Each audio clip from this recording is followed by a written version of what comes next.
एक इंच भी जमीन छीनकर हमने भूमिहीन लोगों में नहीं बांटी थी, बल्कि सरकार के पास जो खेती करने के लिए सरकारी जमीन खाली पड़ी थी, उस सरकारी जमीन के 2-2, 3-3 एकड़ के पट्टे काटकर हमने भूमिहीन लोगों को, जो गरीब लोग हैं, भूमिहीन लोग, जो दलित वर्ग के लोग हैं, उनको खेती करने के लिए हमने फ्री दी।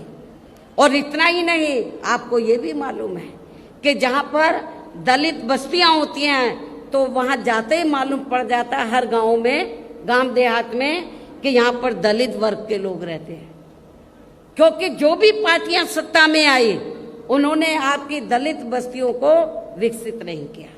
लेकिन जब हमारी पार्टी की सरकार बनी, हमने डॉक्टर भीमराव अंबेडकर ग्राम विकास योजना के तहत, तो जहाँ पर दलित लोग रहते थे, हमने गांव चिन्हित किए अधिक तादाद में, उनको हमने इस योजना के तहत हर सुविधा से हमने उनको सुविधा मुहैया कराई, उनको सुविधा उपलब्ध कराई और उनको विकसित किया, डेवलप किया।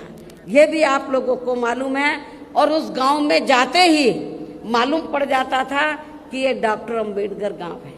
और जब मेरी गवर्नमेंट के दौरान जब हमारे समाज के लोग अपने बच्चियों का रिश्ता करते थे गांव में, तो देखते थे कि हमारी बेटी का रिश्ता डॉक्टर अंबेडकर गांव में ही होना चाहिए, ताकि हमारी बेटी को शौचालय के लिए कहीं बाहर ना जाना पड़े, जंगल में ना जाना पड़े। हमने शौचालय भी बनाए। अब उन्हें ये लोग अपना काउंट कर लेते हैं। यूपी में बीएसपी की सरकार में ही ये सब सुविधा उपलब्ध कराई गई।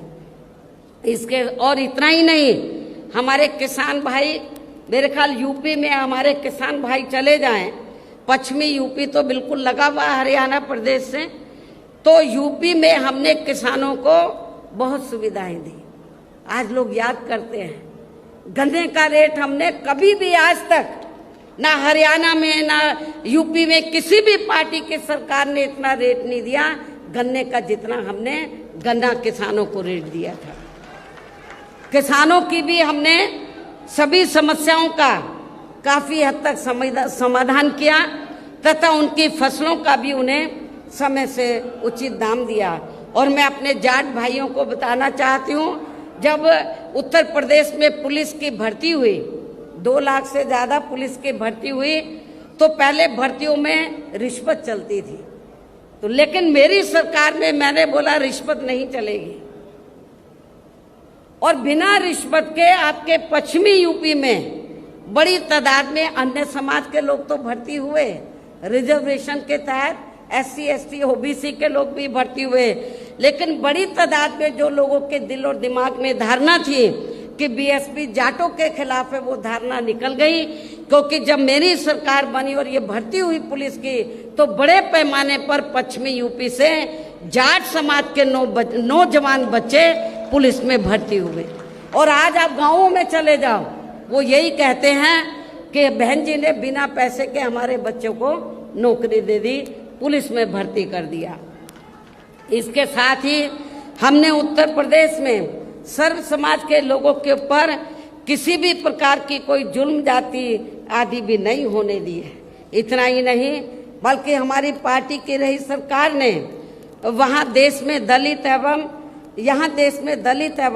अन्य पिछड़े वर्गों में समय समय पर जन्मे अपने महान संतों, गुरुओं व महापुरुषों में भी खासकर महात्मा ज्योतिराव फूले, छत्रपति शाहूजी महाराज, नारायणा गुरु, बाबा साहब डॉक्टर भीमराव अंबेडकर एवं मान्यवर श्री कांशीराम जी आदि को भी विभिन्न रूपों में पहली बार वहाँ पूरा आदर सम्मान दिया है, जिन्हें विरोधी पार्टियों के लोग अभी तक भी आसानी से पचा नहीं पा रहे हैं।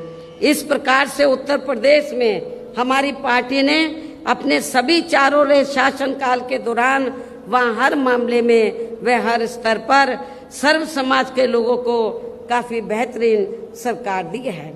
और यदि आप लोग भी यहाँ अपने हरियाणा प्रदेश में गरीबों एवं किसानों तथा आम जनहित के व विशेषकर कमजोर एवं उपेक्षित वर्गों के हितों में ऐसे ही कार्य करना चाहते हैं, इसके साथ ही आपके प्रदेश की जनहित से जुड़ी जो भी यहाँ स्थानीय समस्याएं हैं तो उन्हें भी दूर करना चाहते हैं, तो फिर आप लोगों को भी उत्तर प्रदेश की तरह ही अपने हरियाणा प्रदेश में भी यहाँ अपने बने इस गठबंधन की सर्वजन हिताय व सर्वजन सुखाय की नीतियों पर ही आधारित सरकार बनानी होगी। और जिसके लिए अब आप लोगों को यहाँ अपने हरियाणा प्रदेश में विधानसभा के लिए हो रहे आम चुनाव में अपने गठबंधन का बेहतर रिजल्ट लाना होगा। इसके साथ साथ आप लोगों को वोट पड़ने तक यहाँ की सत्ताधारी पार्टी व अन्य सभी विरोधी पार्टियों के साम दाम दंड भेद आदि हथकंडों से भी जरूर सावधान रहना है। और इस मामले में खासकर आप लोगों को विरोधी पार्टियों के जारी किए गए उनके हवाई व प्रलोभन भरे चुनावी घोषणा पत्रों आदि के बहकावे में भी कतई नहीं आना है, जिन्हें ये पार्टियां सत्ता में आने के बाद अधिकांश अमल में नहीं लाती है, जिस पर से अब जनता का काफी हद तक विश्वास भी उठ गया है। इसलिए हमारी पार्टी किसी भी चुनाव में अपना कोई भी चुनावी घोषणा पत्र आदि जारी नहीं करती है। वैसे भी हमारी पार्टी कहने में बहुत कम बल्कि कार्य करके दिखाने में ही ज्यादा विश्वास रखती है, अर्थात जो कहती है तो उसे करके भी दिखाती है, और ये सब हमने उत्तर प्रदेश में करके भी दिखाया है। और अब संक्षेप में मेरा यही कहना है कि आप लोगों को अपने खुद के व अपने हरियाणा प्रदेश के भी हित में यहाँ बीएसपी व इनेलो के बने गठबंधन की ही सरकार बनाना बहुत जरूरी है। और अब आप लोगों को अपने इस गठबंधन के ही उम्मीदवारों को ज्यादा से ज्यादा कामयाब बनाना है, जिसके लिए बीएसपी के उम्मीदवारों को हाथी चुनाव चिन्ह के सामने वाले बटन को दबा के तथा भारतीय राष्ट्रीय लोक दल के उम्मीदवारों को चश्मा चुनाव चिन्ह के सामने वाले बटन को दबा के इन्हें जरूर जिताना है। और फिर सरकार बनने पर ये भी मैं बताना चाहती हूँ कि फिर सरकार बनने पर गठबंधन की ओर से आपके हरियाणा प्रदेश का मुख्यमंत्री चौधरी अभय चौटाला जी को ही बनाया जाएगा,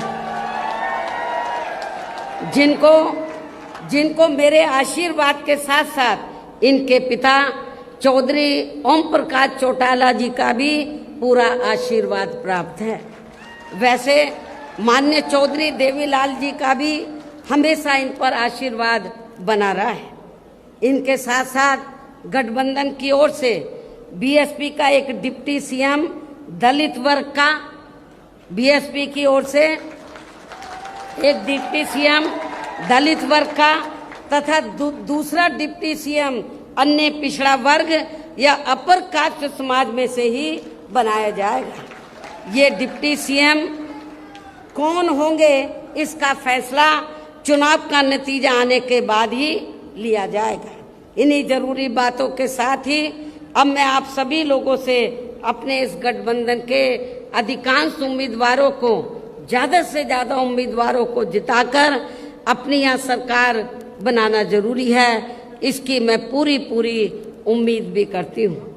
अंत में अब मैं केंद्र सरकार से देश में जातीय जनगणना कराने की भी विशेष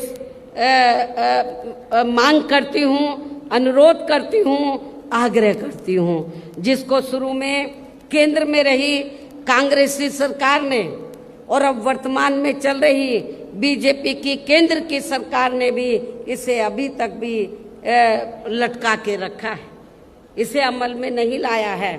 और अब मैं माननीय चौधरी देवीलाल जी के जन्मदिवस पर, आज उनके जन्मदिवस पर इनको फिर से नमन करने के साथ ही उनके सभी अनुयायियों व समर्थकों आदि को भी पुनः हार्दिक बधाई एवं शुभकामनाएं देते हुए अपनी बात यहीं समाप्त करती हूँ। धन्यवाद। जय भीम व जय भारत।